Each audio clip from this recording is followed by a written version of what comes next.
All right, episode 15. Welcome back, everyone. So, Charlie, when you came in, did it smell Christmassy in here? It smelled very Christmassy, Sam. Did you notice it smelled Christmassy? I love the smell of Christmas. The mulled I've already got wine. the Christmas candles out.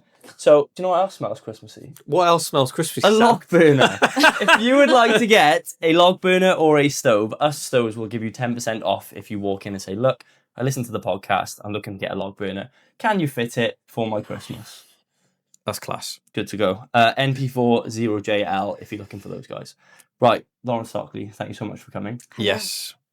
Yeah. It's my pleasure. So, Yeah, you go on. So for those who don't know you, obviously we know you. For those who don't know you, who are you? Tell us a little bit about your sort of background and your background in the sports you do. Okay, so I'm a PE teacher to begin with, and I dabble in anything that can get my heart rate up at the moment. So mostly Hyrox, so that's my main sort of sport at the moment. I've dabbled in Ironman, running. That was sort of my main sport for a while, and what started me off really. But yeah, I've done a bit of everything. That's probably the best base to start with, though. Yeah, 100%. And I'd probably say as well, dabble is the wrong word. We won't ask you to do this. You've absolutely smashed pretty much everything you've... Can you read off her achievements? Please? Yes, so I'll go through some of the things you've sent me, which you've had one recently, haven't you, which we'll talk about. But you've won. So you've won a pro event in Glasgow for Hyrox, you've won a pro event in Cardiff for Hyrox, and you've won an open event in London for Hyrox. Yeah. So dabble is quite an understatement. You come fifth in a world championship qualifier, which again we'll talk about, in Hyrox again, and then you've come second in an Ironman in Weymouth, the 70.3. So yeah, 70.3, the world championship qualifier, and you come second in that. Yeah, in my age group. Yeah. Yeah. And then you also went on the weekend and broke the British record Hyrox in the mixed relay. Yes. So dabble. Yeah. Dabble is well done, nonsense. dabbling. I'd love to see if you actually committed to Yeah. these things. How you could do. Yeah. Just while I remember, so that you did a Ironman. Is it Ironman, Iron Woman? What's the thing? I'd say Iron Man. Okay. That's the franchise. That's what it's called. So I'd feel a bit weird calling it Iron Woman. It was a shorter distance because of the swim? Yes, in Weymouth they cancelled the swim. So with the Ironman, so I entered that before I'd even done a Hyrox. So this time last year, I hadn't even competed in a Hyrox. My first Hyrox was in Birmingham, which is what I've just done, and that was in an open event.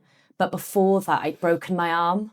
I remember that. Yeah. So I went to the gym the next day. And you were doing wall balls with it. Yeah, broken. I remember that, sweet. So I broke my arm, and I was like, right, I knew it would just mentally, I just need to be busy constantly. So I knew with a broken arm, I wouldn't be able to do much in the gym. So I was like, right, I can still run, maybe try and get back on a bike. So I was like, right, in my haste, I was like, I'm going to enter one. I've always wanted to do one. I've seen people do it. So I was like, right, I'll enter an Ironman, bought a second-hand bike. Have you done a triathlon at this point? No. Have you got a background in swimming? Yes. So that is my background. So from when I was about 9 to about 14, I was a competitive swimmer. So that was every morning, every day after school. It was pretty serious with the swimming. That was my first sport that I ever really was competitive in. So I had a good background in swimming. That was my sport when I was younger. So I was like, right, I can run, I can swim. The bike was something that I'd never really done before. I could ride a bike and I knew I'd be okay on it. So I was like, right, I'll buy a bike. I can put it on the turbo trainer at home. I can sort of smash that out while I've got while my hand was in a cast, really.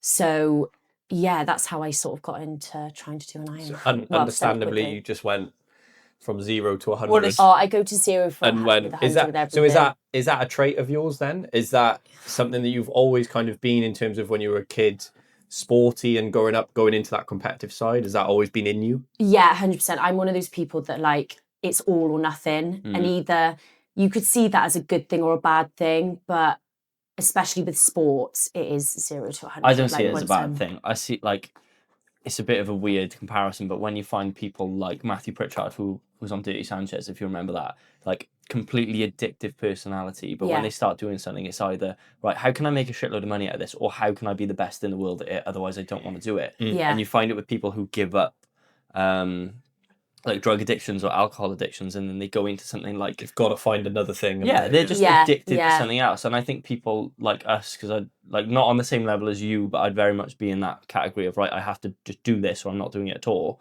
I'm glad we found fitness and not drugs and alcohol. Yeah. Well, that's what they say. I've seen stuff online where people say that a lot of people that have been through trauma, especially early in their life, they go into sort of sports or endurance sports because it sort of combats, I'm guessing it's sort of like the same sort of dopamine hit with what people get with drugs and alcohol. Yeah. So I'm not saying everybody that does endurance sports has had some sort of trauma or addictions or anything like that, but I see where they're coming from. It's a similar attitude towards it. Yeah. I always say as well, I had 2 young girls that were very, very good swimmers.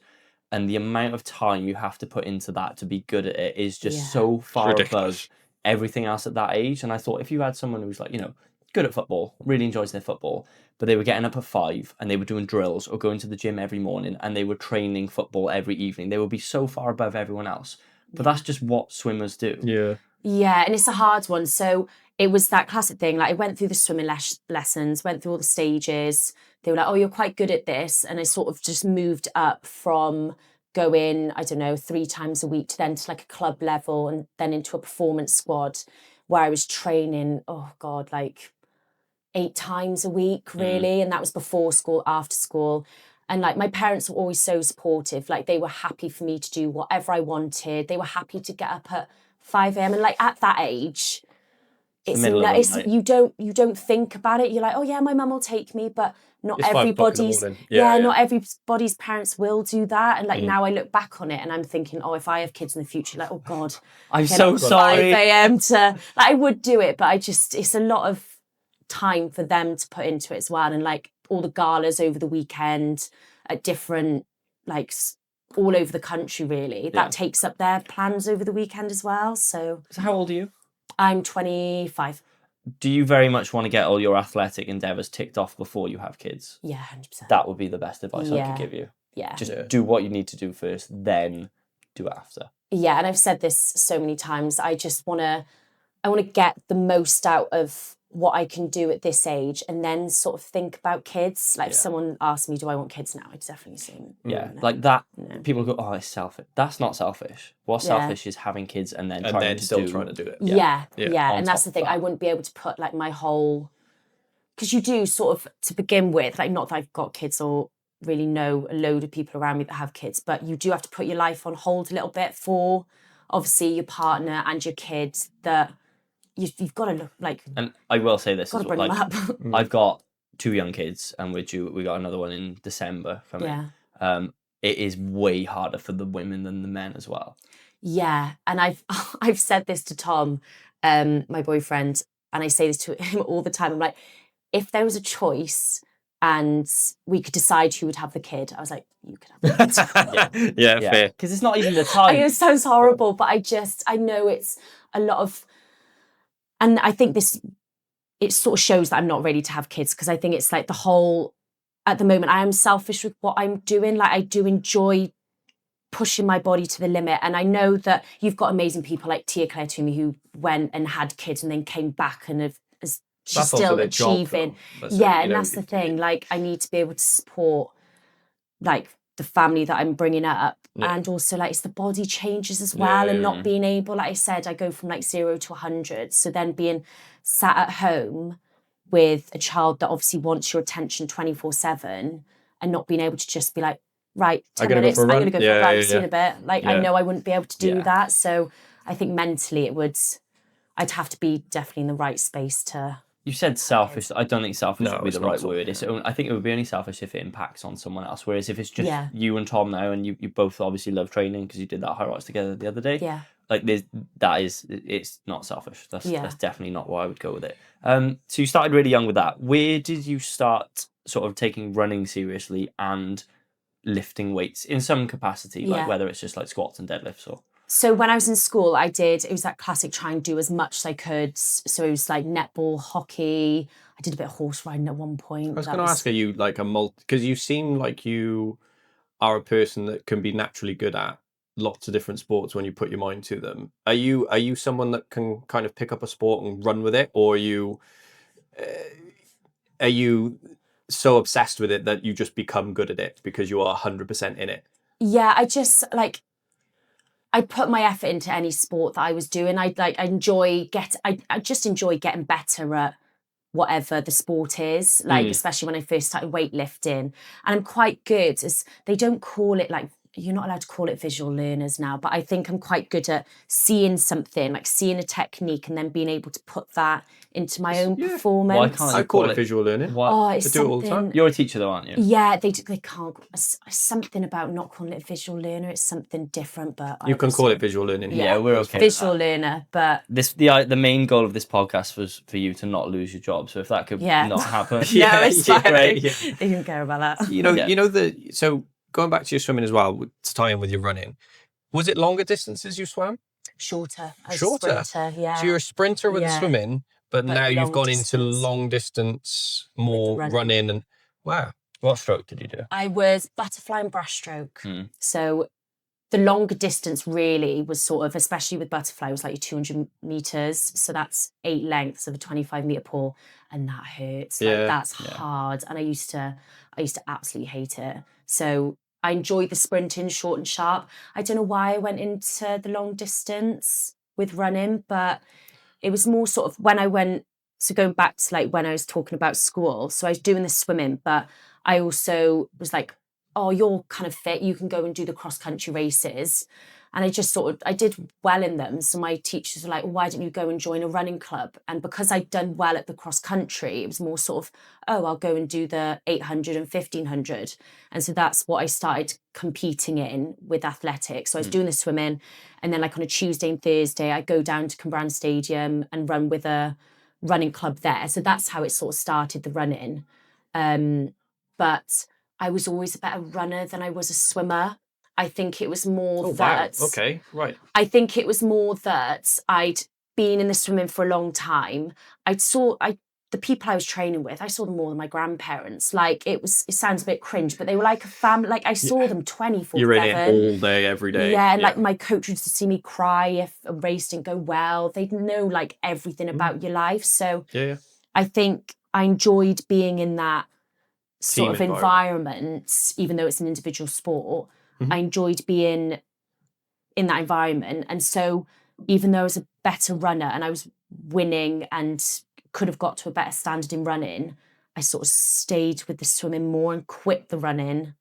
And then in the end, quit the swimming because I wasn't getting to, you put in so many hours, and it was just getting to a point where I was like, I'm not making national teams. Like, it's not. Yeah. It's You've got to ask yourself the question then. It's like, is it worth it to keep going when you could do something different and progress in that more? Well, clearly, like you have. But that's the thing. It was getting to that age of like 16, 17 where you were finishing your GCSEs. There was more like, you'd go and be social with your mates. You'd go and sort of, it was hard having that sort of trying to be social and be a teenager. Yeah. But then you got to also swim in the morning, and I know what they're like as well. Your coach is on your ass if you're missing training for if you're ill. They're like, where are you? What are you doing? Yeah. You mentioned a few numbers there with running. So, what is the longest distance you've ever run, and what would you say is the hardest distance? Now, like for people who don't run or maybe not that into exercise, when you say what's the hardest distance, they just presume it's going to be the longest one. But like I said earlier, I've done most distance rows. Yeah. And like the 10K is rubbish just because you sat on your ass the whole time and it gets numb. But like a 2K row, if you do it properly, is way worse than anything else because it's like the longest sprint you can do. Yeah. So as far as running, what would you say was the hardest distance you've done? 5K. Yeah? 100%. 5K flat out, is it? Flat out. So what's your best 5K? 17:48 is my fastest 5K. Yeah, that's so very quick. It's not really a distance I do very often. Like, I don't really go and race many 5 or 10Ks, but it's a big debate at the moment within like the running community whether is it harder to get a fast time over a shorter distance or do a long distance event? And I don't know whether it's just because I've got that aerobic capacity over just all the training that I've been doing, but something like an ultra marathon, it's more mental than physical, I think, for most people. So like to go off for an ultra, like you can walk, like most people can do an ultra. I'm not saying it's easy at all. That's completing an ultra, but having a very competitive sport against competitive time against competitive people is a different thing. Yeah, I think it's completely different. Like, and especially with ultra events, unless you're doing that same event the next year, I find it really hard to see what a good time would be over an ultra. Yeah. So yeah, like the next day you are battered. Like when I did an ultra, which was my longest, I think it was, I can't remember what it was, like 55k. And an ultra is anything over a marathon. Anything over a marathon. So you could do like 27 mile. Yeah. But like my hips and my knees were in bits afterwards. I was going to say, so when you're doing that race, what's the terrain like for that race? Is it all flat? Are you off-road, on-road? Are you constantly changing? Or is it... So the one I did, it was over like a forestry path. So the first half of it was uphill and it hurt. But then the second bit, it was mostly downhill. And it's the impact on your joints while you're going downhill. And I think that's why my hips and my knees were in pain afterwards, because you're trying to go down there as fast as you can, but sort of the impact of the ground, it does hurt. But I think with an ultra, like you can walk for a bit. You've got the aid stations. Like some people, like when I did mine, I was sort of just running through the aid stations. I knew what I had on me and I knew it would work, that I was just running straight through them. But you can stop, you can take on a lot of food, which you need to do really. But yeah, it's completely different. I'm really interested in like the mental side of like competitions and competing. Now your event is completely different to my event in terms of yours is massively long distance. Hyrox as well is longer distance, longer time. You've also done CrossFit events and stuff like that. When you did your first event, what was it in terms of your first race? Right? Can you remember it for a start? Is this going back to like when I was young? Yeah. Because do you what is your mentality going into a race like that? Because it's totally different to anything that I've ever had. You've had similar with CrossFits and you've done longer runs and stuff like that. But with me, I've never done a distance event. Yeah. So with my mentality going into anything, it's very much, right, I'm there for 10 seconds. I need to make the most out of it and be ramped up. But obviously with yourself, you've got an hour's, 2 hours, 3 hours worth of work to do. Yeah. What is your mindset going into it? So especially with like the long distance, so if I'm looking at something like a half marathon, a marathon, I'm not as nervous for those races because I know that I'm just going out there for a time. I'm not sort of actually racing individuals. So I find them a lot easier to run. But my mindset when I'm doing those races, it's more that like at most races I do at any point, I'm thinking, I'd love to stop right now. I really want to stop right now. It hurts. Like, I have that in most of my races, but to combat that, I always think, how embarrassed would you feel? And it's not embarrassing for anyone to quit a race for whatever reason, whether it's, I don't know, they feel ill, they're just not in it. Like, I totally get why people would pull out of a race, but I just think to myself, like, how would I feel if I then stopped this race now and went back home and think, oh, I could have actually given that a go. Like, I completely understand if someone's injured, I get that. But I think it's the stubbornness in me as well. Like, I'm like, no, I've said I'm going to do this in my head. I am going to do it. Yeah. Whereas with a Hyrox now, I find them a lot more nerve-wracking. And I think that's because I'm now putting it out there a lot more on social media, that people know I'm going to do these events, that if I don't do well, I'm like, oh God, they're going to see me as a failure, which I know people aren't going to do. And that's all in my head. But I feel that there's a bit more pressure with it. And I think that because I've sort of now tried to go all in on my training, like the amount of hours I put in, the amount of money that's gone into it as well, I think, oh my God, this is my life. If that one race I don't do really well in and I've spent all this time in, I'm going to be so disappointed. And that's something I've really sort of struggled with recently. So I've got Dublin Hyrox in 3 weeks, and that's my first solo. And I've got a time in my head that I want to do. And I've seen some fast times come out of Birmingham now that I'm like, I've worked so hard for it. And I know I have, that if it doesn't sort of correlate to that result, I'm going to be disappointed, if that makes sense. Like, of course it is. I think it's now because it's ramped up a little bit more. It's not just me going out on the weekend to have a bit of fun. Like it's because I put so much time into it and like money, and it's now people recognize me as doing all these things, that there is a little bit of pressure, but it's not from anyone else, it is from me. But do you know the good thing though?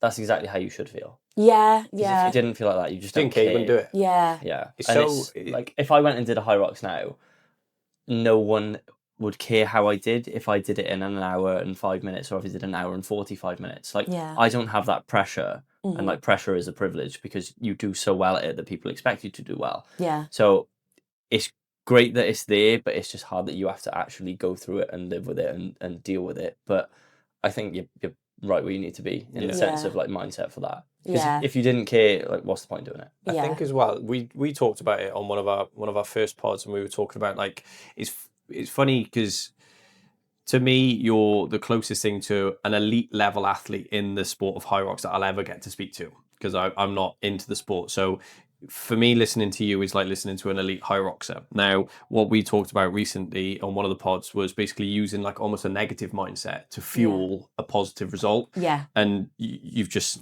said exactly that. You know, you're almost like, I can't quit because I'd be so annoyed at myself to do it, but that fuel is then pushing you towards your end goal. Yeah. Now, it's not the healthiest of ways to think about it, but it works. Like when you literally said about quitting then, and you were saying how stubborn you were and stuff like that, what I kind of tell myself, and I literally openly say it out loud, is if I'm walking up to a bar and I'm a bit scared, I literally say to myself, don't be a bitch. Yeah. Don't back out of this. Don't be a bitch. Like, you're going to do this. You're going to have to put yourself in those horrible positions. It is what it is. And when you were saying about every second, or this part's your race where you're going, oh, I just want to stop now. Yeah. And then all of a sudden that negative goes, no, you can't quit because people are watching, or people are there. It's fuel, isn't it? You can't explain it, but it is. Spurs you on to that next gear almost. Yeah. And it's always like, before I compete, I always think to myself, like, it's going to hurt. Like, it doesn't matter how fit you get. Like, yes, certain times will be easier to do, but if you're going full out, it's always going to hurt. And I'm always going to think, oh God, I want to stop. And that's always going to happen. So it's just getting used to that and being like, that is going to happen. You'll be fine. This has happened 1,000 times now. Yeah. You'll be all right. Fine. But the alternative to that is, like, the exact same mindset, very different situation. I thought, oh, this bar's a bit heavy, squatting the other day. And I thought, I don't really want to continue doing this. I got 2 more sets and it's really hard. But I can stop now and I'm going to train again at some point, and it's going to be equally as hard on my body, but the bar is just going to be lighter. So you could stop and you can ease off the gas a little bit. But whether you're running a 58-minute Hyrox or an hour and 10-minute Hyrox, like, you are still going to be in the same amount of pain. You'll just be faster or slower. Yeah, and it's that sort of, it's especially after a long week of being in work and training, like Friday nights when I go training, I don't know what it is. I think it's because Tom works away and he sometimes comes and joins me for that training session, but always on that Friday night, I think it's just because I'm tired and I sit there and I'm just like, I really don't want to do this. And sometimes I do cry. Like, I just sit there and I'm like, I'm exhausted. But I'm like, you need to, like, your other competitors are probably doing this as well, which I know you shouldn't compare to other people. You should. No, you should. Like, you absolutely should. In that respect, you should. I truly carry on, but I truly believe you should compare yourself to others. Yeah, and 100%. like not. And I think sometimes like they say it something like comparison's a thief of joy. Like, you shouldn't compare yourself all the time. Second place is a thief of joy. Yeah, but just thinking about, like, someone else is doing something better. But someone else is doing that. They're not being a little. Yeah, 100%. But it's all well and good, people, not you, but people going, comparison's a thief of joy, you know, just run your own race. Like, that leaderboard will compare you to everyone else. So it's your fucking choice where you want to be on it. Yeah, 100%. When you're at the level you're at, your comparison is your competition. Your competition is what's going to make you into a better athlete. The thing that people get wrong is they compare themselves to people who are either out of their league or in a completely separate league to you. So when people say, like, I've literally just made a video saying don't compare yourself to others, because what I'm saying is, if I PB and I say, oh yeah, but Lauren can do way more than me, that doesn't make sense, because I'm not competing against you. I don't care. But if I'm saying I'm an elite Hyroxer and Lauren's doing better than me, she must be training harder than me, or she must be trying more. So when you're sat there going, oh God, I don't really want to do this, well then in my head I got to think, well, Lauren would, or Sam would, or so I've got to get that extra gear. And I had an athlete, Meg, who competed for Wales for the first time, and she had a really difficult build up in her prep because it was last minute and lots of things happened. But she was going into sessions really tired, and I said, look, you've got 3 weeks until you're wearing the Welsh vest. You've got 2 weeks, you've got 3 days, you've got 2 days. Like everyone wants to get to that level you're at right now, like you are now, where you're competing for sponsorships and everything, which we'll talk about. You have to put in that work of, even when you are at that moment of, I'm crying on a rower. Yeah. Well, suck it up, because the first place person, she might be crying on the rower too, but she's still rowing. So it is what it is. And that's the thing. Like, no one's gonna get, like, I'm sat there and I'm like, right, you've come straight from work, you're now in the gym. If you stop now, you're going to have to go home. You'll sit there. You'll be, 1, disappointed. And 2, I feel like as soon as you start letting yourself, like you say, no, I'm not going to do this session today. I'm going to miss this training session. I find it's then so much easier to miss more and more and more. And that's when it gets like out of control, really. So there was a thing where they were looking at people's brains and like the neural connections in there. So if you force yourself to do something hard, it will literally rewire how your brain is put together. So the next time you do it, it's easier. And then you get that momentum. And then obviously it works the other way. If you start going, I'll just miss this one. I'll just miss this one. Miss this. 5 sets enough. Don't worry about the last one. It becomes a complacency habit that is really hard to get out of. Can we talk about your first Hyrox? Because you said, so what was it you said? You said this time last year you had never done a Hyrox before. Never done one. And now you're in the position you're in, which is... Do you know where you are in like the British standings on based on times or anything? British standings? Oh God. Like top 10? Within my age group, yeah, definitely top 10. I don't know what I'm in the world at the moment. Okay. So that's so it's changing all the time. So the goal is to get into that elite 15. So it's the 15 fastest females all around the world. But so what you've got to do to get into that first 15 is you need to race 2 races. So they take your first 2 quickest times and they create an average from that. So it's the first 15, so the top 15 in that out of the 2 averages. So now the season's started, like people are now racing and they're getting those times in. So the rankings are sort of all over the place. Okay. So we're sort of trying to get those 2 good races in to get your average up there. So at the moment, I'm not sure, but I can definitely say I'm one of the top sort of athletes in Britain. That's class. We'll find out anyway. So give it a year. We'll see. So your rise in the sport has been very quick in terms of the time span you've been doing it, considering now where you're at, the competitions you've actually won and the competitions you've done. Like you've done a world championships, which that's pretty insane to say that. Like how many people can say, oh yeah, they've been doing the sport less than a year and they've already been to a world championship at it. I can't think of any athletes who could say that. So that's incredible. The first ever Hyrox you did, what was that like? Because you've done competitions all your life. What was that first Hyrox like? I was so humbled. I was really humbled. So that was so they have an open and a pro category. So I went in for the open. So I'd come back from breaking my arm. And don't get me wrong, I've always had like a good baseline of fitness. I've always, since sort of COVID, when I got back into running, like I said, it was 0 to 100. So it wasn't like I was training 3 or 4 times a week. I was training most days and had like a good sort of aerobic capacity with the running. And I was doing like a couple of CrossFit sessions, a couple of Hyrox classes. But I remember I was seeing some of these times come out and I was like, oh, I'd be all right. I think I could get into like, I don't know, like a 65. I went there and I did like a 111 and I finished and I was like, that hurt. That really hurt. But So I came 4th in my age category then. Do you know what I mean? I was about to say, would you come dead last? We try with this now because we listen to the podcast. So if you're talking, I really try not to cut someone off unless I have to say something. No, go on. I was going to say 1:11 is a very respectable time. I know you're competitive and I know you're an athlete and blah, blah, blah. 1:11 is very good, especially for your first time. And you go, I came like fucking 4th. I didn't even make the podium. Jesus Christ! Right, okay. Shut up, Lauren. Right, okay. But So I think it's because I'd seen times come out, and I was like, yeah, I'm going to do that. But because it's such a new sport, like 1:11 now would not get you on a podium. No. I would not be 4th in my age group with that time. So I think, because it's a relatively new sport and a lot more people are getting into it, like now the standard has like skyrocketed, and that would never get me on a podium now.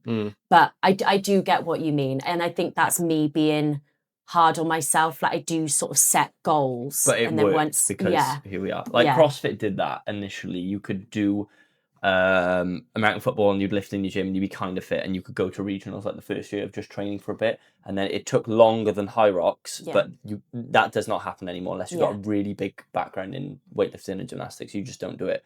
But I think Hyrox is still in its like infancy. If you are a fantastic runner, like a lad who goes to the gym, they're competent in the strength movements, but they've got like a 16.5-minute 5K. Like you probably will do very well at Hyrox.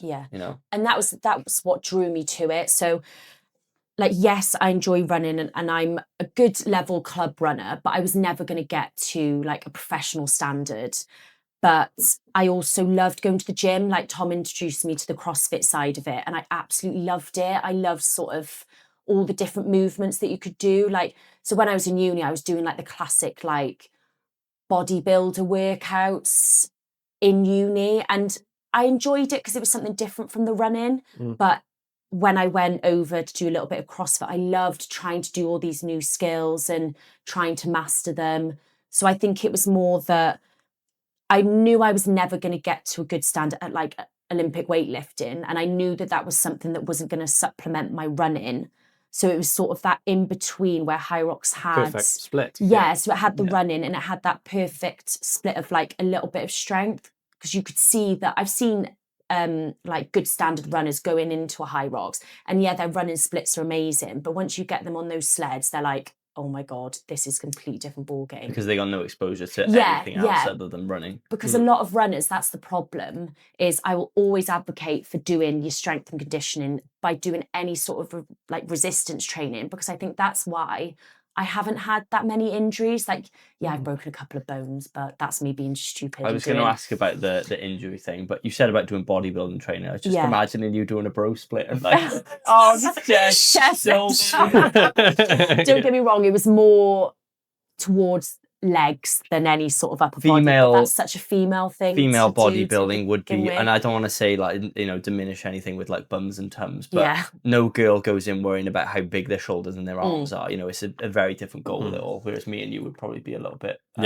different. Running and injuries, the amount of people that come into the gym because they're so gung-ho, especially now with Hyrox. I went out, I ran a 5K, I did a 10K, I did a 15K every day. And they come in and they will get shin splints and runner's knee and patella tendonitis and everything. Do you think you avoided that better because you had such a big base of it younger and the strength and conditioning? I think it's definitely the strength and conditioning, 100%. And I think I haven't been silly with, you see a lot of people, they go from doing like, let's say 20K a week to then suddenly ramping it up to doing 50, 60. And I think because I've slowly increased my training over the years, like I've gone from doing 4 sessions a week to then doing 5 to doing then double sessions, which I'm doing now. Like I have slowly built it up. And I think from doing a lot when I was younger definitely helped.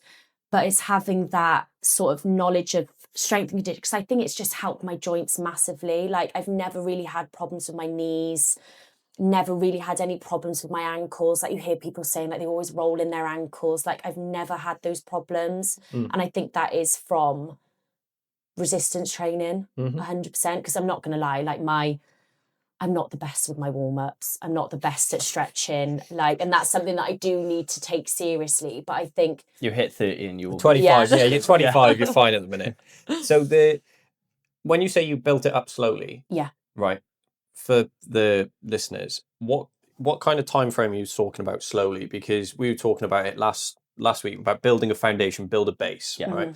Now, how long did you spend trying to build a base, just for people to kind of get an idea? Was it over a space of weeks, months, years? Kind of. Was it something you already had because of the amount of years you did training as a kid? Don't get me wrong, I did have that sort of base from when I was younger. I've always had that sort of aerobic capacity. But I think it's like, I did the classic thing, like you had that 1 hour of exercise with COVID. So I sort of milked that, and I went, and like, when I first, it's not just come out of nowhere. Because when we had COVID, I was like, right, I'll go on a 5K run. I could hardly finish it. Like, I felt that unfit. So it's not that I've always, so when I went to uni, I played hockey in uni, but I wasn't doing the sort of training I'm doing now. And I was unfit. I got into that uni lifestyle of going out a ridiculous amount and enjoying myself, really. So I did being a kid. Yeah, I did take sort of a couple of years off. Like, yeah, I was playing hockey, but that was one training session and one match on the weekend. And normally I was hungover for that. So it was, so when we came out of COVID, it was slowly like, oh, I'll go and do a 5K, or maybe I'll give it a rest the next day and then I'll go do another. And it was slowly building that up. And then sort of like, right, I'll set myself a goal. I'll go and try and do a half marathon. And I was like, right, what mileage do I need to do a week for that? And I think from having a sports science background, I sort of knew that I had that understanding, whereas I know a lot of people who haven't done any sport before, they suddenly go from 0 to 100, and that's when they don't stick at it. Mm-hmm. So it has slowly increased, but don't get me wrong, there's probably some weeks where I have gone out and done a lot more than I should have. But I think I have had that base where it's not been a massive shock. Yeah. If that makes sense. You're always meant to like overreach or overdo certain things at some point. Yeah. It's just not every week overreaching and overdoing it Yeah. to the point where, like you said, where most people would end up quitting then. When they go 0 to 100, they go all in, do all the distance straight away, get an injury. They don't really want to rehab the injury because maybe they don't know how, or they don't know how, like, who to go and see to rehab the injury. And they'd rather say, right, I'm no longer going to do this thing because it hurts my knee or hurts my whatever. And then they just stop. This is not for me. It just goes, and you get the, the kind of people who will say, oh, I can't do that now because of this. So have you tried anything? And they go, no. And you go, well, I've tried everything. You go, okay, well, all you've tried is to not do the thing. You haven't done anything to help it. Yeah. For anyone listening, if you are starting running, just start 1 or 2 days a week. 1 or 2 days a week. And you don't have to go out and just run it. And that's why I think stuff like the Couch to 5K really does help people. Like, you don't have to go out and run for the whole, let's say you start off with 15 minutes. You don't have to run for that whole 15 minutes. Like, set yourself a target of, I'll run for 30 seconds, walk for 30 seconds, run for 30 seconds, and then you build it up slowly. It might be 40 seconds of running, 30 seconds of walking. Like, don't be disheartened that you can't go out and run for 20 minutes. Yeah, it's hard work. Yeah, it's not. Cross training is massive as well, because you can still get the aerobic working without the pounding and stuff, which people struggle with. But yeah, start really small, slower runs. Not every run has to be a PB. You don't have to go out and run your fastest 5K every day. Like, it's start off slow. And that's what I'm trying to do now, is make sure that I don't have a really high mileage where I'll get injured. So now I'm doing a lot more on the bike and a lot more sort of on like the cross trainer to get that sort of aerobic base that's not gonna just softer on you. Yes, on my joints. So yeah, definitely try the running, but also you can do bits on the bike and the cross trainers and the stairmasters, like that will help as well. Yeah. So when you did the first Hyrox, you said it kind of humbled you and you felt like, Christ, that was hard. Yeah. When you did the second Hyrox, what did you change? What was the thing that you went away with and went, that humbled me? How did you change it? So from that race, I'd qualified for Worlds. So that was... So from that race, I was like, oh God, I'm going to really have to take this seriously. And that's when I went to Tom Eales. Because I was like, my running's okay. That's not my problem. It's more my strength. Like the sled pull and the sled. I knew the sled push I'd be okay on. It was more the sled pull and sort of like my posterior chain and sort of my shoulders. So that's when I went to Tom Eales and sort of said to him, this is what I struggled at. Can you help me? So he was just sort of starting up his sort of coaching business. And so he programmed 3 sessions a week for me. So they were long sessions in the gym, very focused on the sleds and increasing my strength through my posterior chain. So he programmed those 3 sessions a week for me. And then I did everything else around that. So I went from doing that open. So I was like, in Chicago, I'm going to be doing pro. So the weights are going to increase again. So I gave myself a good time off, set Glasgow as the next race. That's what I'm going to do.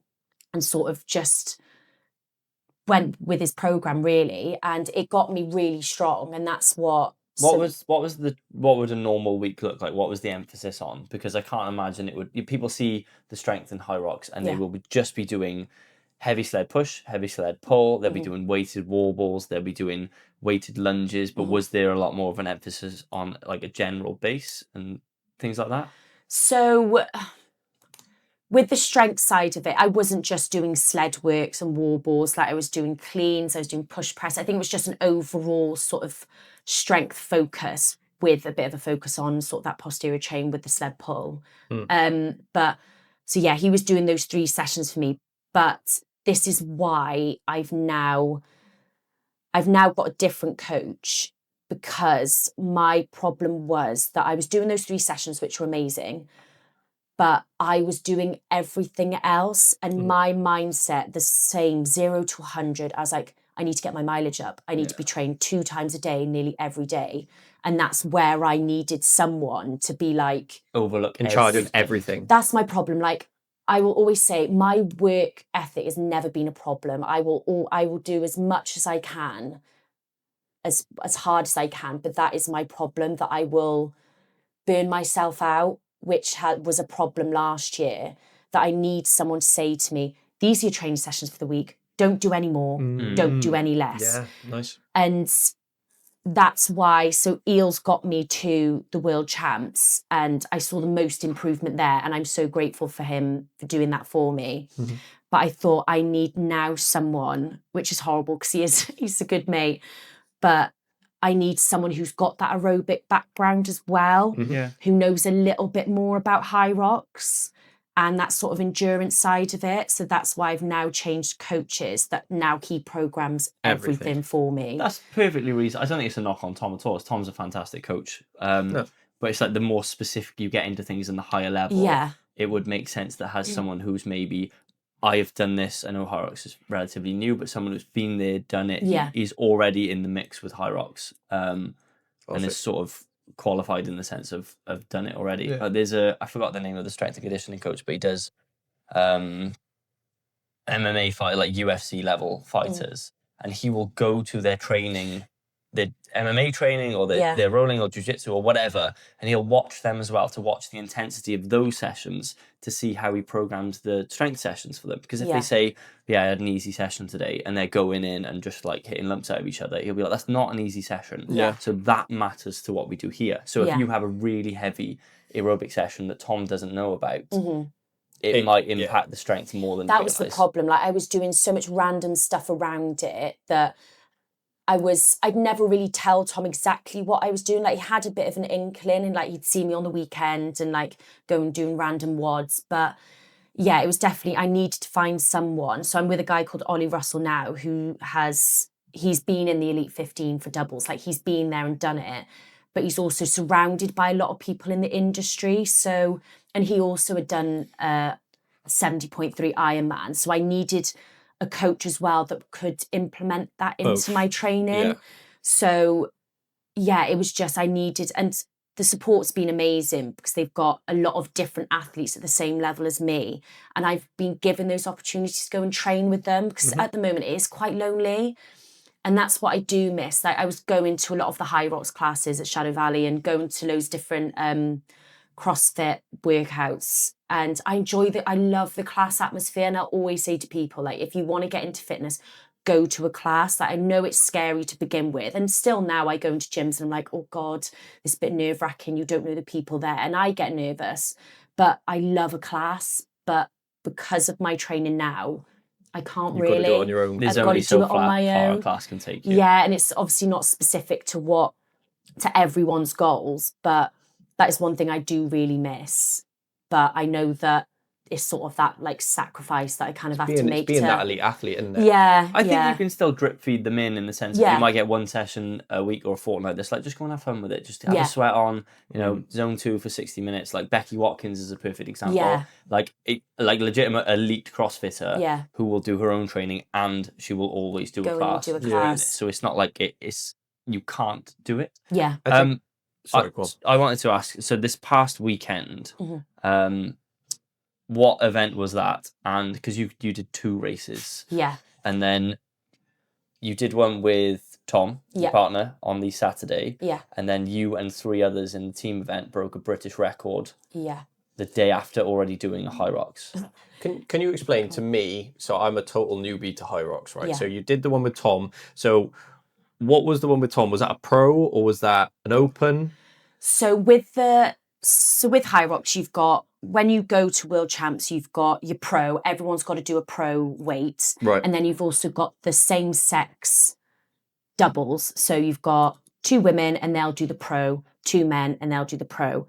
They don't do a mixed gender at World Champs because with the mixed gender, so it's the pro weight for me, but it's the open weight for the men. So Tom was doing the open weight and I was doing the pro weight. So they don't do that at World Champs at the moment. And I kind of get it because we were doing, went out on the race floor and some of the blokes were just doing all the stations, which they are allowed to do if you want to. Oh, like there's not right, really okay. like, you don't have to go 50-50 because I think it is quite hard for them to police how much someone is doing in each station. Right, so you could... Tom could go off and do all the stations and That's I'd just mad. run around with him, which is, so I think that's why it's not in the World Champs at the moment. And I think that is how it should stay. Yeah, because surely you Yeah. just... Yeah, you can't... Well, you say you can't police that, can Yeah. you? You can't say, oh, well, she's only done 10 wall balls. Yeah. You can't give her a time because technically... I guess it's fair as long as that's that brilliant. is fair across the board and you can Yeah. play to your strengths. Like Yeah. if I was rowing with a female partner, presumably I would be a better rower. So I'll do Yeah. 750 or 700 and they'll do 300. Yeah. And that seems fair as long as everyone is doing it across the board. Yeah. So it's hard to police, but yeah, so I was doing the pro weights and Tom was doing the open weights. And to be honest, we went and did it. So I've never done a doubles before. I've only ever done singles. What was that like doing it with your partner then? Oh, me and Tom... Fucking move! I kept saying to people, I was like, if we come back and we haven't argued, I say that, we never argue. Like, he's so laid back. But we kept saying to people, like, oh, it's a bit of fun, it's a bit of fun. I was like, this isn't a bit of fun. Like, if I'm going to be fuming. Yeah. But Tom's like very fit. yeah, and he is fit. competitive. And he was saying to me, he's like, oh, I just don't want to let you down. Like, I don't want to be like behind gas and he's really fit. Because he's from an endurance background as well. Yeah, he was there was quite a few of the runs and he was going for it and I was behind because we sort of said to each other, I'll finish the station and go off on the run a little bit tired. And there was points where he was going off and I was like, I'll have to try and get back up to him now. Yeah. But it was really good fun and he's competitive as well. So I always knew he'd like give Push. it. Yeah. Yeah. And it was good fun, but Mm. it's a completely different ball game. Like it hurt. Were you The flat doubles. out on the Saturday then, considering you knew you were competing on the Sunday? Yeah, I took the relay as, so the relay is that you do 2 runs and 2 stations, but it's not back to back. So I did the sled push and the farmer's carry. So it was someone went out, the guy Ben went out and did his, I did mine. There was 2 more athletes that would go and do theirs. So I had a good 15-20 minutes break between my Oh, so you first could station. literally go all out. out. Wow. Right. It's just okay. like, I didn't- 47 minutes or something? Yeah. Which yeah. when you look at if someone had to do that on their own, if it just Oh my wouldn't God, happen. no. That is flat out. Yeah. Mm. And I think because we'd done the doubles at like 3:00 on the Saturday, so we're only about an hour and a half from Birmingham. So we didn't stay because we thought if we stayed there the night, we'd have to check out at 10 in the morning. The relay wasn't until 7:00 at night. So we just came home, had a normal day at home, and then went and did the relay in the afternoon. But I think because I was with that team, I was just thinking like, right, it's not that long. Go balls to the wall, go as fast as you can, and like just see how it goes. Yeah. But that first run, oh God, after that, so I did the run and then the sleds, and that hurt. I felt really, I never normally feel sick after. What did you do? Which part of the sled, sorry, did you do? Sled push. Okay, I was going to say, because you said the sled pull was notoriously quite hard for you. Yeah, so. I've never, like if they said do the pull, I said no. Yeah, right. Please don't make me do it. But you're, like, how much do you weigh? About 60 kilograms. So that's, it's not not a huge person. So that obviously has a factor, but then you don't want to be big for the rest of the The running and Yeah. everything else. Yeah. So you've picked up a bit of steam as well, like doing very well and getting noticed and stuff. So what's going on with Nike? What are you sponsored by Nike? Is it what's the deal with that? So it's more that I'm not technically sponsored by Nike. So you see like all your Olympic athletes, like Keely Hodgkinson, who's an 800-meter runner who won gold at the last Olympics, she is sponsored by Nike. She gets paid a certain amount of money, so she doesn't have to go and work. So that's not what I've got. It's more that it's more looking at a race team. So there's 15 athletes where we had to go for a trial. I had to have an interview as well. So it was 15 athletes, and we're as sort of a Nike racing team. So what happens is I get a couple of kit drops a year. So we just had a kit drop, and they kit us out with a load of different like racewear, leisure wear. I had about 6 different pairs of shoes. So they kit us out. They pay for They'll pay for a couple of races. Sounds a lot of of sponsorship to me. It does. It's just that I don't get paid. Okay. So they don't give me a certain amount of money, but they're going to pay for a couple of races that they want to target that will be there for. Yeah. And there is, so like the next World Champs is in Stockholm. They're paying for that. They're paying for the accommodation. So they Flights and everything. Yeah. So they'll take that financial stress away from me, which is really nice because it was getting to a point where I'm spending so much money to go to all these different events that it was mental. So they do take that financial pressure off me. So yeah, I'm more of a ambassador. I think that's what they're wording that they want us to. But from the outside, like obviously, I don't want to. Feel so cool. Yeah, it's nuts. So like I do have to sometimes like think about it, and like you said, like this time last year I hadn't done a Hyrox, and like I was saying to Tom before, I was like, I actually want to start posting about this a bit more. And I was worried because I was like, oh, what if people think it's cringe, and Hyrox has this sort of stigma around it, and like once you see one reel about a Hyroxer, it's all over your feed. And I get it that it's annoying for people, but I was like, right, no, push yourself. And it's nuts. Like I've had, even though I don't have like thousands of followers, how many brands reach out thousands of followers? You've got but like not like 10K, I know what you mean. 20K, like you see like the influencers. We are now, because if you saw 6,000 people in front of you, you'd go, oh shit, that is a lot of people. And that's the thing, like this time last year, if you said to me I had 6,000 followers, I'd be like, really? So it's nuts. Like I've got to remember that this time last year, if you said totally that different. It's totally different. It's, like, it's such a weird thing now, isn't it? Because it's almost like a reputation or like currency of how many followers you have. Because I don't want it to be like part of our jobs, but unfortunately for me anyway, it is like we have to put things out there. We have to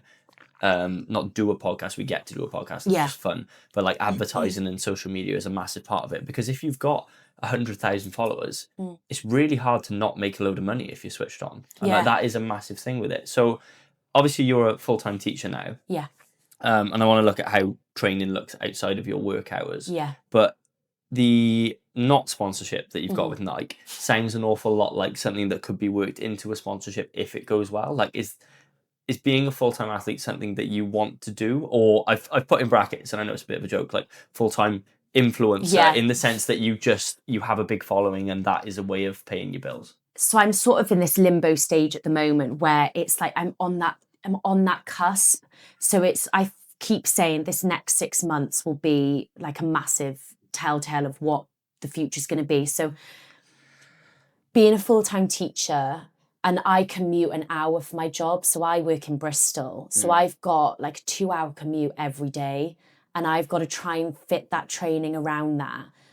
So I want to become a full-time athlete or go into sort of more of the fitness space, whether that is into sort of like the PT realm, like what you guys are doing, and have that more sort of flexibility around my hours. But I think I can't keep doing this for the next couple of years. That I want to leave teaching. What is this is just me being like nosy now, so tell me to fuck off if you want. But no, it's fine. What is your sort of like situation at home? Like me and Charlie obviously did the podcast about it. Yeah. And you get an hour either way to listen to the podcast that Yeah. we've made previously. But I was very much like, I've got kids, like there's a lot riding on this. So you and Tom, do you live together? Yeah. Okay, so you've got bills and things like that to pay. So that is obviously something you factor into it. But it's almost like you do have to take a jump at some point. Yeah.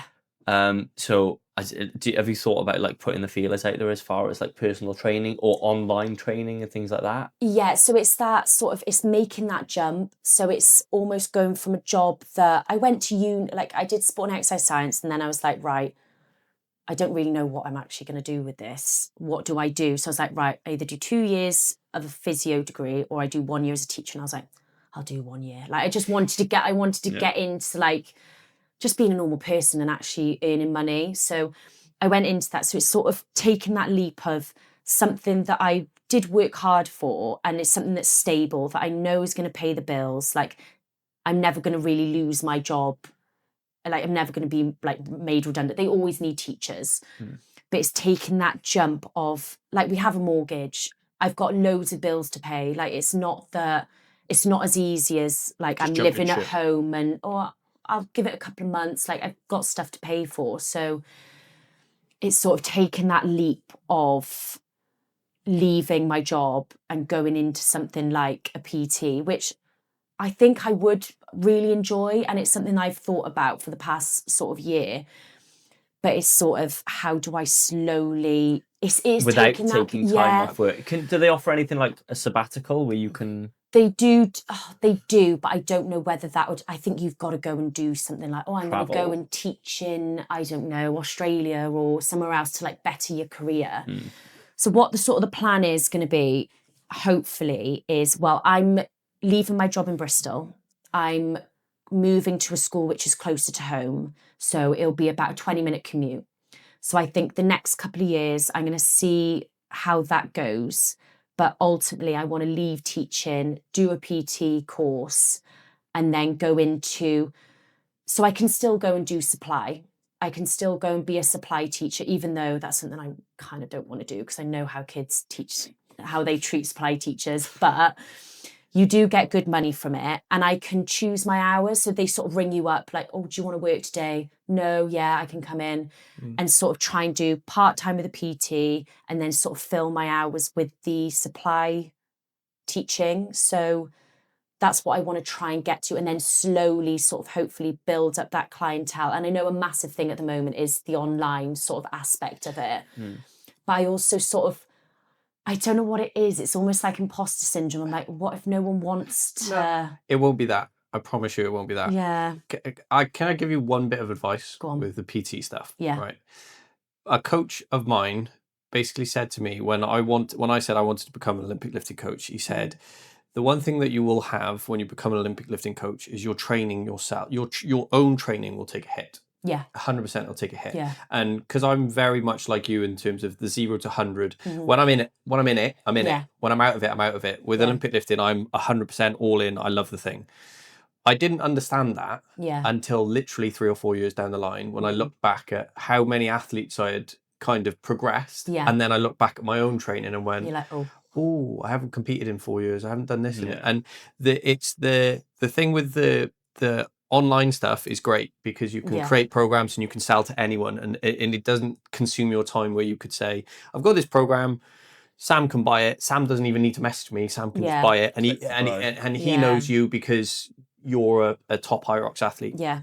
If you go into the PT side of things and the personalized side of things, I'm sure you're the same. With me, it doesn't really stop. Yeah. It doesn't stop. So it doesn't, and that's not like, I'm not saying that it is, people will message you at 8:00 saying, oh, here's my videos, or here's my times, here's this. Someone will message you at 5:00 in the morning. Oh, I don't like this workout. And all of a sudden your time is consumed by you thinking about someone else's most ridiculous thing. Yeah. When, if you're going to be an athlete, I would say, be a PT, but set your boundaries from the word go. Okay. If you go, I'm going to do one-to-ones for this amount of time, and after that, I am not speaking to a soul. Like the rest of it, because the way I went wrong was I didn't have that boundary and just went into it with the thought process of, I want to help as many people as I can. And then you realize at some point you go, well, I've just worked for 12 hours and I have got no time for myself. I'm absolutely battered, but I still want to be an athlete. And it just, I think that's fantastic. You can't balance the two unless you go from the start. I'm going to create this many programs and have this many clients, and then the 6 to 8 hours of the rest of the day I'm going to use for eating, sleeping, recovering, massages, whatever, going for a run. Like, if I could give you anything, this is how much money I need to make. This is how my sleep schedule, my training schedule, everything else. Don't do favors. Don't say, I'll take another one on because she's my friend or he's my friend, because I promise you will be in a position where, you will look back in 2-3 years and you will go, I've got this brilliant business. And you love it. And you will, like, 100%, if you're into your fitness and you love seeing people progress, it's the perfect job. And you'll be like, I've had this person do this person do this. Oh, this is amazing. I've taken her to there, taken him to there. And then you'll go, oh, that's not why I quit my job, though. You need to do. I will promise you, just do that. Do it, and you'll be fine. You'll be absolutely fine. And I just, that's the thing. I don't want to do it half-assed either. Like, I see a lot of people, and this sounds horrible, but I see a lot of people. They go and do a couple of Hyroxes, and they're like, "Oh, I'm going to create a Hyrox program. This is 50 quid to go and do this." And I'm like, and I look at these people. I'm like, why? And I just think, like, I know it's money, they want to make money, and of course everyone wants to make money, but I'm just like, do you have any background in, like, do you have that education? And I don't want people to look at me and think, oh, she's done well in Hyrox, like, does she actually know what she's on about? But I'm like, I've done, of course I want to go and do a course. Like, my background, like, my whole life is really exercise. Like, I went and did a course in degree in uni. I'm now a PE teacher. Like, it's not like I work a completely different job away from fitness. No. So it's sort of almost like, I don't want to half-ass it, but no, I completely get what you mean with, like, it's hard. As long as you say, right, I currently work, how long do teachers work? 6, 7, 8 hours? Yeah. Yeah. And then you've got the commute. So you've got, let's say, 9 hours there. Yeah. As long as my work schedule is less than that, and my sleep, my recovery, my food, my training is a priority, you'll be absolutely fine. Yeah. And I don't think you'll have a lack of clients. I don't think you'd have a problem selling online things. Yeah. No, I think you do really well. Yeah. I think you do really, really well. In the sense that you know what you're doing, you are physically doing it, you're very approachable, you're easy to talk to, you'll be fine. Well, and you've already said you haven't got that personality of half-assing things. You are 0 to 100 in everything you've done in your life. You're 0 to 100. So you know that if I was to message you and say, I'm never going to message you to say, can you coach me through a Hyrox? But if I was to say, right, Lauren, can you coach me through a Hyrox? I know that you'll be into it as much as I am, because you've been there, you've done it, and I know your personality is that. Whereas, like you said, lots and lots and lots of people, and the only bad thing is with the market we're in now is so saturated with people who just wing everything, and they're just kind of. The good thing is, though, it's saturated with shit people. So if you actually are good, job, you're banging. And that, like, I don't want to be a shit PT. Like, it's just, and the thing is with the teaching at the moment is I have no flexibility. Like, that is what's the problem. Like, work gave me the week off to go to Chicago, which was amazing. But I've had so many opportunities that have come up that I can't go and do. Like, I was supposed to be on a Nike athlete camp last week, couldn't go, work wouldn't let me have it off. I had to beg work sort of this December to go and race in London with Nike. And yes, and like, don't get me wrong, they are so supportive and they want me to do that. But of course, I can't just keep having days It's off once in a here lifetime. and Yeah, there. but You also have you might a not job get that to do in chance their again, lives. though. Yeah, I know. And it's like, I got asked by Nike to go and trial out a new shoe for them up in London. And I was like, I can't go. All I can't. can think and of. It's so annoying. Like, I'm sat there and I'm like, All I can think of is me when I was competing and like Yeah. an athlete, whatever you want to call it. I didn't have a mortgage. I didn't have these stresses. Nothing else fucking mattered. And I wasn't the standard that you are in comparison in sports. I was just, I didn't care. I was going to be the fittest person on earth, or nothing else matters. I thought, but I nearly bought one of those sleep chambers, so I would sleep in the fucking garden in one of these high altitude things, because I was like, it matters. When you've got nothing else, it doesn't like. Yeah. I think COVID for lots of people was the best time to train of all time. 100%. Because it was like COVID.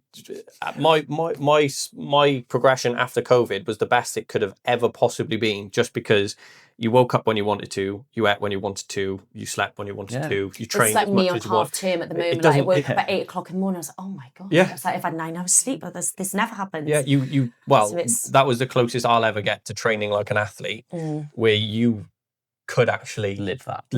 When you said earlier about the hours exercise you get with COVID, I was like, 5 hours that we had. I say an hour, but yeah. I was out there for a bit longer. So you mentioned Chicago. Then we want to talk about Chicago. Sled. Oh, Right, dude. first-hand experience. What happened? What was the case with that? So they'd rolled out new turf for Chicago, which I think was an awful idea. Like, why would you go and implement something new, test it at a world championships? Like, that's so stupid. Go and do it in a couple of Hyroxes before and see how it goes. Didn't think it'd be anything of it. I was like, you're okay on the sleds, just push it and see if you'll be fine. Went out there. I was first out in my heat, and so first out you go straight to the end lane, which is you're in the end lane. I was pushing it and I was like, this is not good. And normally I can push the sled. I know what the weight's like, but I was pushing it and you can see. So Tom was videoing most of it. He does most of the videoing. And you can see the carpet where it's like rolling up underneath me, like it hasn't been sort of pressed out or rolled out properly. And I was pushing. And at the time, I didn't panic, which I was quite proud of myself for. Like, I was just like, you've just got to do it. Just keep pushing. And I can see these, and obviously as you do all these Hyroxes, you sort of see the same girls that you're competing with. And I can see these girls, the other side of me, off they went right in front. I was like, what is going on? Like, I don't get it. Me and this girl on the outside lane was struggling and trying to push it. I was like, what is going on? So I was like, right, you can't do anything about this. You've got to get this sled back and forth and finish it. So I finished it, felt fine, went out on my run. Everything else went perfectly. I felt really strong on the run. Finished, and I was like, I'm proud of myself. I gave everything I did. Looked at the rankings. I had the fifth fastest time in my age group, so I was over the moon with that. I was really happy with it. And it was only sort of when me and Tom went back and we were sort of analysing all the like different splits from all the different stations. So my sled pull normally is around 2 minute 30, 2 minute 40. It was around 4 minutes 30. It was an extra 2 minutes. That extra 2 minutes, I would have been on that podium in first place. Oh my God. I was sat in the airport with Tom and I was just sat there and I was like, oh my God. And you almost think about him like how winning at a world champs in your age group. Changed your life. It's massive. Yeah. But I was also sort of like, there is nothing, and don't get me wrong, like, I'm talking about this quite calmly now, but at the time I was like, Tom, this is so unfair. This is so unfair. But I was like, I can't do anything about this. It is what it is. It is what it is. And like, I could scream for the rooftops about, oh, Hyrox, you shouldn't have done this. You shouldn't have done this. But one, it just makes me look like, and two, I just don't think it does, though. I can't change anything. I was going to say that I don't think it does. What I remember the most from that was that you put up a story or something about it. Yeah. You said, you know what? It is what it is. It's out of my control. I did my best. And I thought, fair play, because you could have kicked up a proper like bone. me kicking up a fuss just makes me get more angry.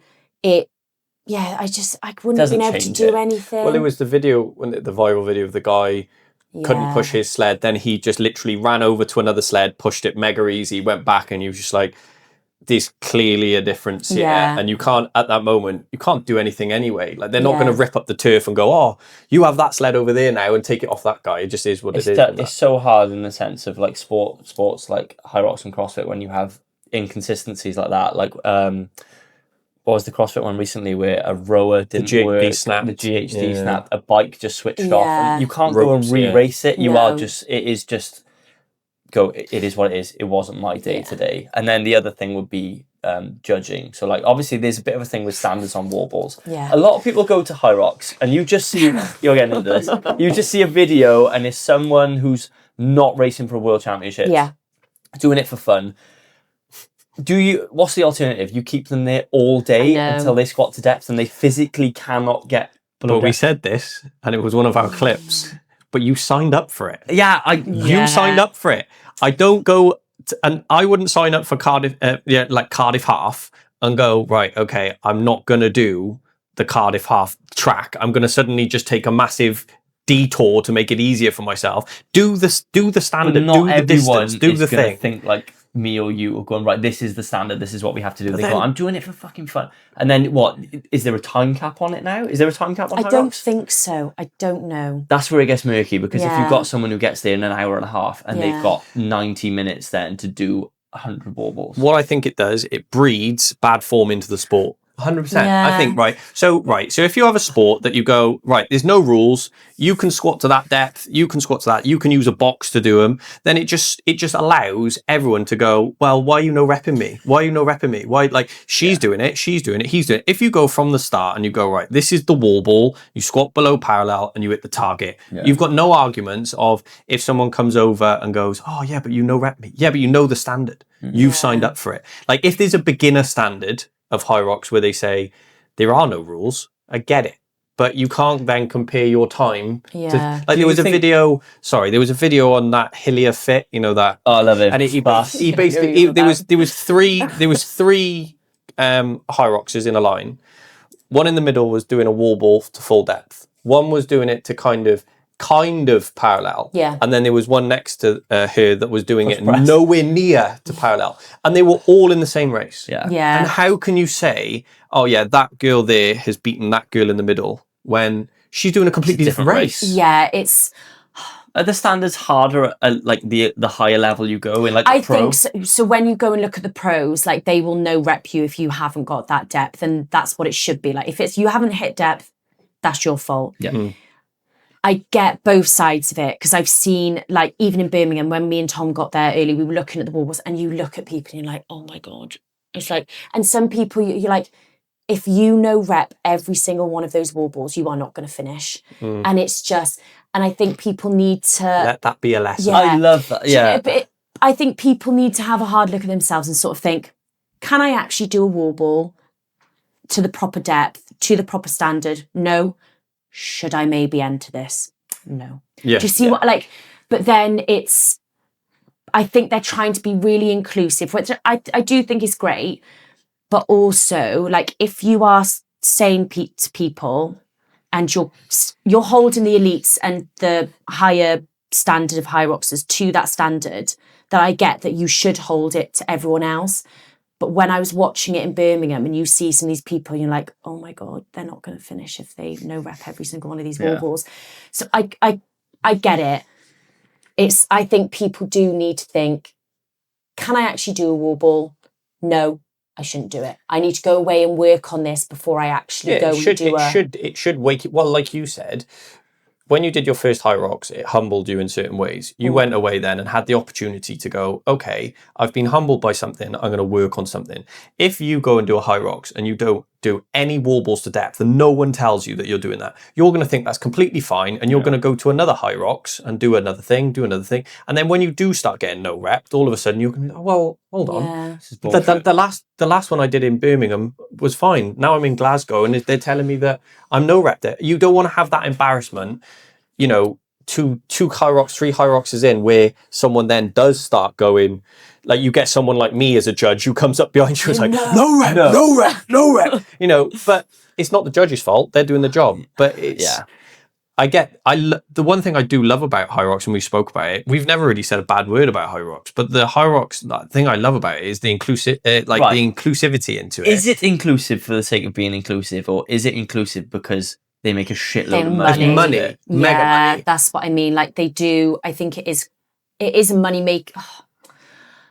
They want to get as many athletes as they can into one event. And I get that. They need to make money. But then also, like, if they want to, Hyrox want to try and get it into the Olympics. Whether they'll ever do that, I don't think they will.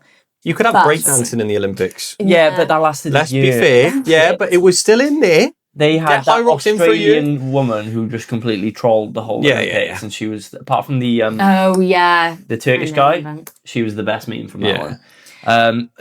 Right. But yeah, they need to either decide, do they want to make this an Olympic sport where they have to set their standards, all the courses need to be to a certain standard, or they're sort of judging to a certain standard, or are they trying to create this massive business where they try and get as many people through the door? And I think that's what they need to start weighing up. Is one or the other. Yeah. It's almost differentiating casual Hyrox versus competitive Hyrox. Yeah. One thing that I hear a lot, and I don't quite understand, was when people say, "Oh, that's a really quick Hyrox, or a really quick circuit, or really quick." Like, what? How can that be quicker than the next? So a lot of it depends on sort of how many running laps. So obviously they want to try and keep it to 8K, and you have sort of your rock zone, which is the in between. So when you go, there's an in and an out, you go into the in and you run round to the sled push, and it's so on throughout all the different stations. It depends how big the stadium is and how far it is to run to the one end. And sometimes the wall balls are on a different end of the course, like in Glasgow, the wall ball. So Birmingham, all the stations were in the middle. In Glasgow, the wall balls were the other side, and you had to enter a different inn. So there's not going to be not a huge difference, but there are courses that are quicker. Like there's notorious, like Berlin, I think it's Berlin. Yes, Berlin, where the running track is outside and it's one lap. So you are going to go faster on a 1K loop rather than, I think there was another one a couple of weeks ago where there was 5 laps. So can you miss your lap? Yeah, if you miss a lap, you get a time penalty. It's like 3 minutes. And having to run an extra lap. Yeah, Double that. yeah. So that's what I mean about the judging. Like some people are getting, like we said, people stepping on the line. Like, is that, I get they do have to have standards, otherwise people will take massive steps behind the line. But if you're going, so like in Dublin, I'm going for a certain time, 15 seconds, 30 seconds will make a massive difference to like my ranking and the time. So if you get that, you make one mistake and you get that 3-minute penalty, you're screwed. You're gone. Yeah, that is a death sentence. It's hard. We probably have to, like, 10, 15 minutes wrap this up. Yeah. So we got a few questions on Instagram from people. So Liv Parkin messaged and asked, saying that I already had to ask you. Fueling day to day in the sense of food, what you eat, why you eat, what times you eat, etc. Fueling for race day, and then anything longer than a Hyrox. Like how many, if you get down to the specifics of how many carbs you would have an hour, or like if you would just have gel packs, or what would you, so what's normal day to day look like for you eating wise, and what does a Hyrox day look like for you? So a normal day, it's normally like my 3 meals a day. Normally I do eat quite well. It's more sort of trying to get your classic, like your carbs, proteins, fats. I eat the same thing quite a lot most of the time. Like every morning I have porridge, and I've always had that, and it's what works for me. So I have my 3 meals a day, and then I have sort of like 2 snacks. It depends on the training. Like I try and make sure I have something quite carb heavy before I go into a training session. But especially so I think a lot of people now are really focused on like this clean eating and making sure you're reducing all this processed food, which I do agree on. I get really nerdy with nutrition, and I totally agree that yes, all this process, like all these protein bars and stuff, yeah, they're not good for you, and I get that. But I think when you're going into competition, it's your simple carbs. That's what you want, sort of your complex carbs in the morning, and then your simple carbs just before you're about to compete. And normally those simple carbs are your things like your sweets, your gels, sort of your things like if you want to be a bit more healthy, like your bananas. But before most, like if I'm going out to do like, normally if there's a session over an hour, I will take something, I'll eat something during that. And that is normally sweets or Just on the go kind of just thing. on the go sort of things.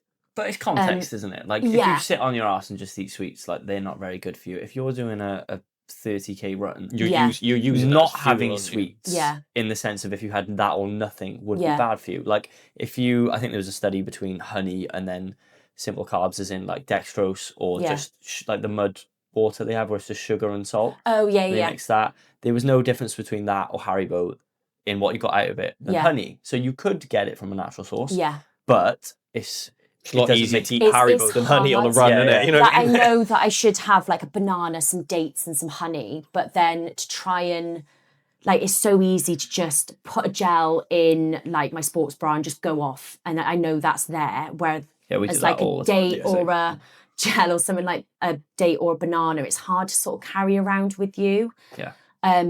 But definitely that is the job of those gels, though. They were made for that. Fast acting, easy to grab, and away you go. Yeah. And I don't really take gels on my day-to-day. I'll only really take them in a race sort of scenario.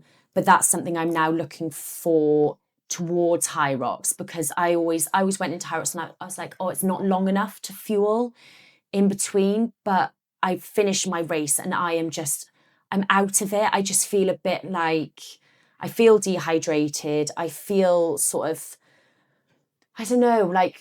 I think hypoglycemia Yeah, is the term. so I'm trying to look at, do I take a gel halfway through? And I think that's what I'm going to look to start doing. Do you not currently have anything to No, Hyrox? not at the moment. So as far as I'm aware, you obviously know a lot more than me, you're not allowed to be handed anything whilst racing. So if you want a gel, you can take one with you. Yeah. What about drinks?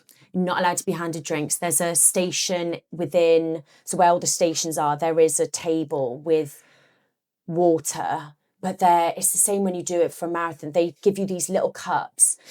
You sort of like are trying to, you chuck it on yourself. Aim like, for have your I mouth. even taken any of this on? And then there's 2 bins within a space of like, what, a metre? So I've got to quickly like chuck it in without hitting the poor, you can't stop hitting the poor woman. You can see that people have chucked the cup and the water's everywhere. Yeah, so the poor woman like trying to. Can you take like a Lucozade and leave it somewhere tactically, or no? Okay. No. Can they like like squirt the water over a barrier to you? Me on the rower like.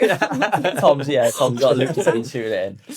Which I think's annoying. That I think you should be able to be past stuff, but then that's happening for everyone. I think it's like the litter, like if you drop stuff. Yeah, well, everyone throwing stuff. I'm trying to think of a bad situation where they could hand you something though that's against the rules, and I don't think, because do you get drugs tested?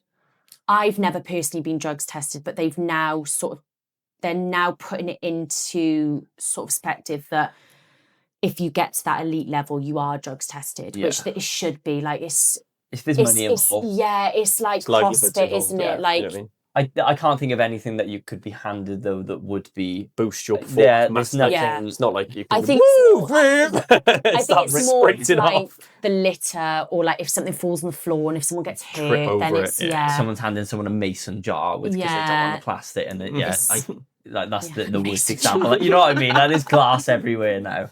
Yeah. That sounds like a pretty standard day. Like, I'm all for the healthy eating. I think if you can get it, and don't get me wrong, like, the best diet is the one that you can stick to. So if you've got a bit of balance in there, and like my sister will fucking talk to me about this till she's blue in the face, but you know, adherence is better than everything, and she's true. But if you eat healthy foods and you enjoy it and it works really well for you, like, there is no downside to only eating healthy foods if that works for you.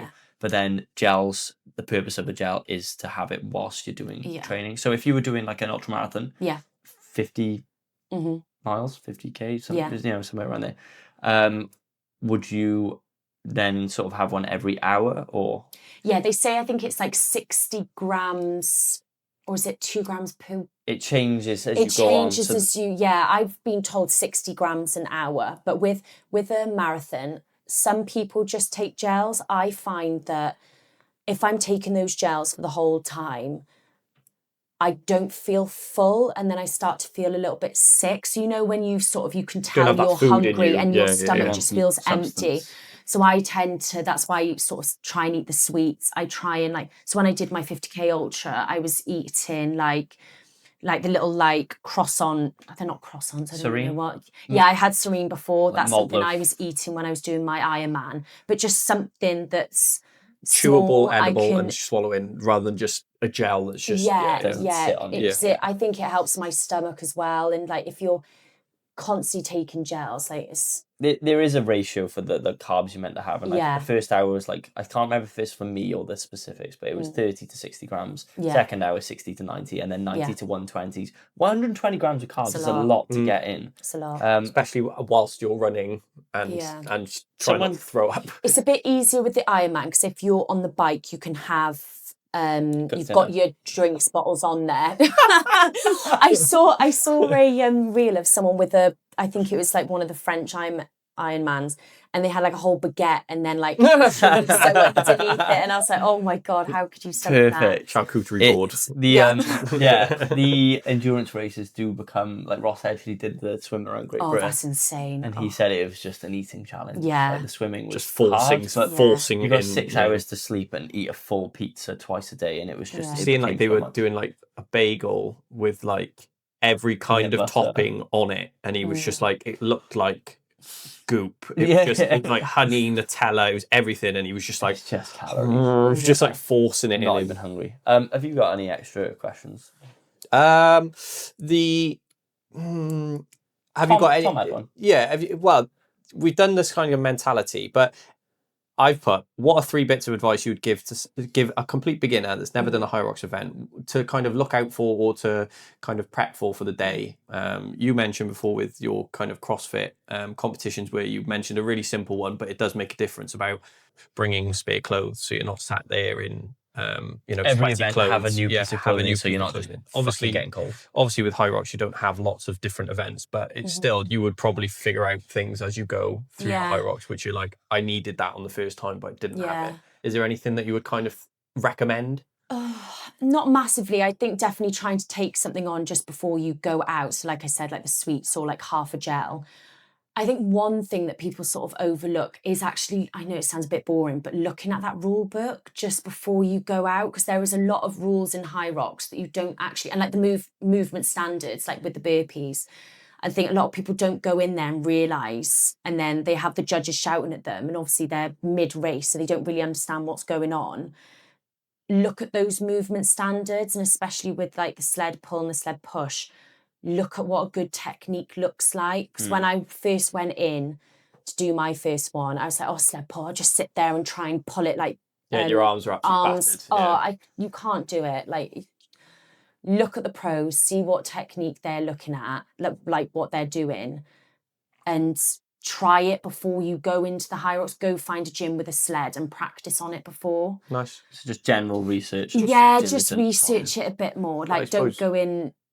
I suppose it's specific research, though, like you said. It's that elite. Take a look at the elite, what they're doing, and then try and mimic what they're doing in your own fashion with it. Yeah. Obviously, maybe not as quick or whatever, but, try and move the sled like they move Just the come sled. fourth on your first one. And Just qualify for world easy. champs on your first effort and then just crack on. Yeah. But definitely take your own nutrition, because a lot of they're big stadiums, and they don't really have any food stands. They don't have, if it is, it's going to be a burger and chips. Perfect. Just what you need. But definitely, take your own nutrition. Try, and I find it, I not have my normal breakfast in the morning, and then midday, sometimes I try and stay away from my normal midday meal, which is, normally it's my classic chicken, rice and veg, and normally that sort of repeats on me a little bit. So I normally have a second bowl of porridge, or something quite, I've got safe quite foods. I've got quite a sweet tooth, so I really enjoy it, but something that will sit well in your stomach. Because when I did the relay, I had my lunch at 1 o'clock. When I was running around at 7, I could feel it Really? repeating on me. yourself. Yeah, which never, my stomach's really, Like, it's normally pretty good, but I was sat and I was like, oh my God, I can feel this. This doesn't feel good. Don't try new foods. Don't try new foods. Oh my God, no. Curry before you run. Yeah. Ugh. I've got one question I was going to ask. I quite like this one. It's fun. And there's another one I wanted to ask everyone, but this is a really, really hard question on the spot. So we can skip over. So I wanted to ask everyone, what is your favourite quote? But that's almost like you have to ask them before you come on, because you go, fuck, there's so many, and you always miss out on one. Yeah. But the question I was going to ask was, if you could only do 3 lifts forever, like you could still run. Running doesn't count. Swimming and whatever that. Yeah. But if you're in the gym, you can only do 3 lifts for the rest of your life. Like, yours were very much weightlifting orientated. Mine were a squat, a chin up, and an incline press. So it was kind of like general strength and not, looking better. Yeah. What would you do? 3 lifts for the rest of your life. Squat. Back, front, searcher. Back. Nice. Back squat. Push press and deadlift. Push press, that's an interesting one. I think. Why push press, not strict press? Actually, would I go strict press? Because I've already the dead. Yeah, I was going to say the squats. I'll change that. I'm going to go strict press. It's such a silly question that we take so seriously. But then I think that's because those are the 3 I do quite regularly. Like, if I maybe was given more time, would I try and think about it? And yeah, so it's kind of on the spot. No, it's fine, but definitely a squat. 100% a squat. I understand why people wouldn't want a deadlift. I think that's because that's something I've always enjoyed. But I understand why people would. If you hurt yourself once doing it, you're kind of like, deadlifts are bad. But then not deadlifting is also bad. It's just. I get why people shy away from it, but I've always really enjoyed it. That's wicked. Cool. What's your favourite quote, Charlie? Oh, I'm sorry. I mean, it's so hard on the spot, isn't it? What did I say about second place? What was that one? I can't remember. We'll have to clip that and quote you on it, though. That one. Call it that one. There you go. Yeah, I was going to say me and quotes are not. Yeah, that one. Tommy was well up for it, though. Yeah. Right. Lauren, thank you so much. Thank you very much, taking Lauren. time out of your busy schedule to fit us in. Yeah, that's sweet. Yeah. Happy days. I learned a lot then. I learned an awful lot. Thank you, guys. Thank you very much.